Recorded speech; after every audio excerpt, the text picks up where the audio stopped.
আচ্ছা, তোমরা কোন দলে? মাটন হলে সাদা ভাত দিয়ে মাটনটা খেতে পছন্দ করো নাকি পোলাওয়ের সঙ্গে খেতে পছন্দ করো তোমরা?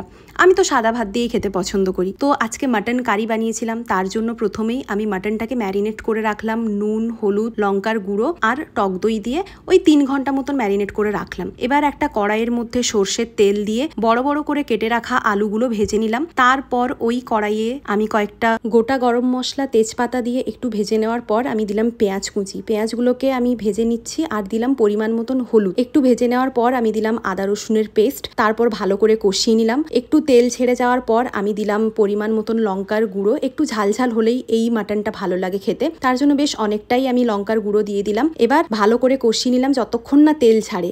তারপর আমি দিলাম চর্বি। মাটনে যে চর্বিটা ছিল ওই চর্বিটা যদি আগে আপনারা দিয়ে দেন তাহলে কিন্তু মাটনের টেস্ট আরো দ্বিগুণ বেড়ে যাবে। তো চর্বি দিয়ে কষিয়ে নেওয়ার পর ম্যারিনেট করে রাখা মাটনটা দিয়ে আমি আরো কিছুক্ষণ কষিয়ে নিলাম। এই যে দেখুন পুরো তেল ছেড়ে গেছে, একদম দারুণ টেস্টি হয় এই মাটনটা খেতে। তারপর আমি দিলাম ওই বড় করে কেটে রাখা আলু যেগুলো ভেজে রেখেছিলাম, ওটা দিয়ে দিলাম আর পরিমাণ মতন একটু টমেটো দিলাম। এবার কুকারের মধ্যে আমি 3টে সিটি দিয়ে দিলাম। হয়ে গেল মাটন। আমি একদম সাদা ভাত, গন্ধরাজ লেবু, পেঁয়াজ দিয়ে খেয়ে নিই। মনটা অনেকদিন ধরেই মটন খাবো করছে, আজকে বউ তো বানিয়ে ফেলেছে, এবার তাড়াতাড়ি করে খেয়ে ফেলি, দেখেই জিভে জল চলে এলো।